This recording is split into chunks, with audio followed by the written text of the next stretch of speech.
Hi everyone and welcome back to Neurodiversity Best Life Says. I'm your host, Joe, and boy was Evolve really something this week. It wasn't bad, but it was one of those weeks that they did a lot of showcase matches and really try to upgrade their division because a lot of their stars moved to NXT. So it's kind of like a test run of a lot of new people. So it was a lot of good things.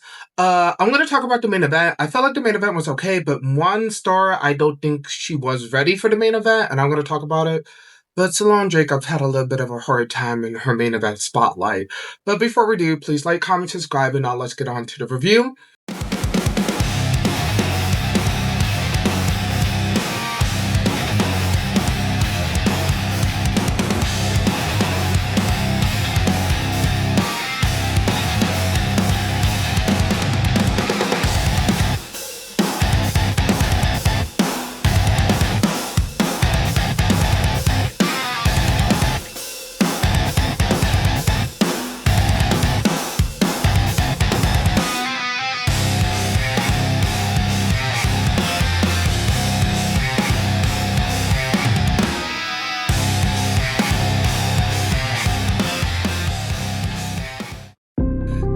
So we open up this week's Evolve with Gianna Capri versus Macy Holiday from last week's intervention that they had after her match against Andre Rude.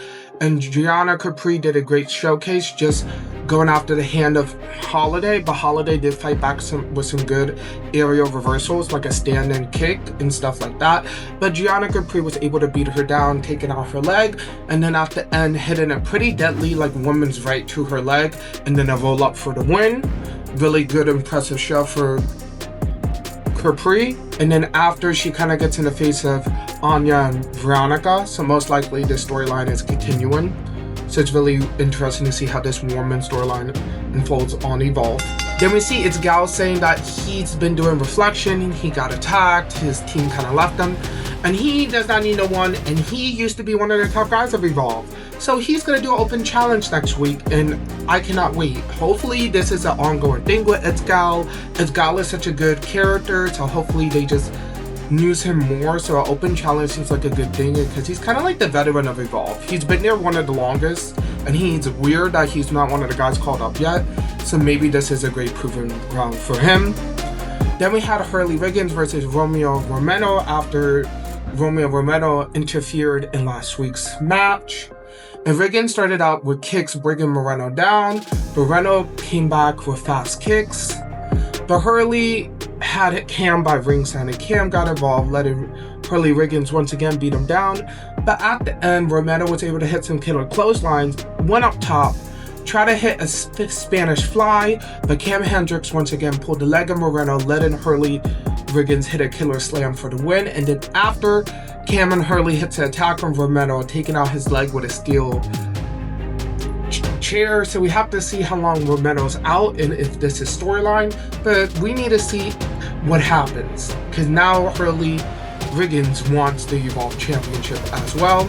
Then we see Timothy Thatcher talk to the so-called security last week from the Baxton Cole and Harlem Lewis match, and says Harlem Lewis is injured due to the security kind of pulling on his arm too tight. And I did talk about it in my review that it was kind of weird that they was just going after Harlem Lewis and the way they attacked his arm.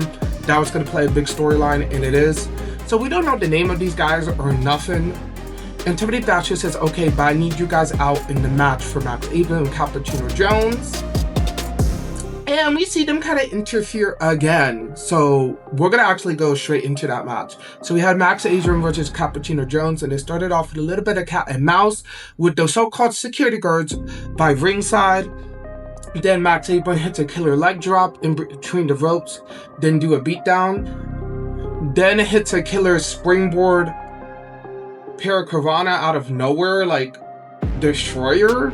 I don't know, Max Abrams was hitting some pretty cool moves. Even though his gimmick is kind of goofy, he's a pretty decent wrestler. And continue to beat down, but out of nowhere, Cappuccino Jones went high flying and then hit a power bomb, only for a 2 count. Then at the end, security shows up again. The security guards get in the face of the Mog Squad because the Mog Squad try to get involved. Everything backfires, and then Marcus Matters and Sam Holloway gets involved in a big brawl. Letting CJ Valor help Max Abrams take the win. So most likely we're going to have a giant blowout feud with all these guys, plus these so-called security guys we don't know nothing about. So hopefully we get more of their backstory as well. Have my girl PJ Bassa back, saying that she took a little vacation, let the girls on Evolve go after the women's championship, but she's next in line no matter what. And she's going to see who walks out the women's champion in the main event, because no matter what, she's going to go to Secession Street and become champion. So we have to see if PJ Bassa is able to do so. And then we had the debut of Elijah Holyfield, and he went against Kai Navarre, and Navarre gets demolished in a really quick match. So Holyfield was just built different, hitting a shoulder attack, then a big killer slam, and then ended it with a killer uppercut KO, knocking out his opponent unconscious to get the win. And it seems like he's going to be a really big deal, Holyfield, in Evolve, so we have to see how he gets in the main title picture very soon. Then for the main event, we had the Women's Championship on the line with Wendy, Choo, and Sloane Jacobs. And Wendy Choo started slapping the hell out of Sloane to start the match. Then she kicked Sloane, taking the wind out of her. But Sloane was able to hit a Twisted Crossroads only for a 2 count. Then Sloane hits an X Factor.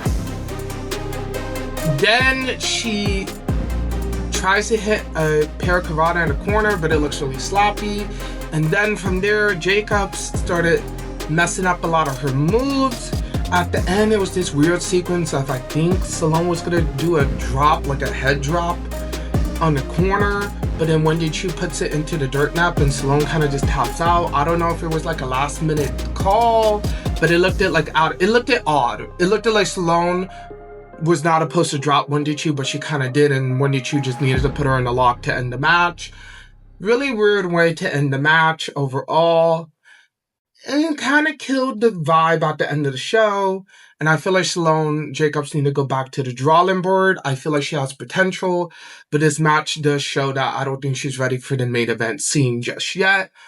That's my review. Please like, comment, subscribe, and I will see you guys next time.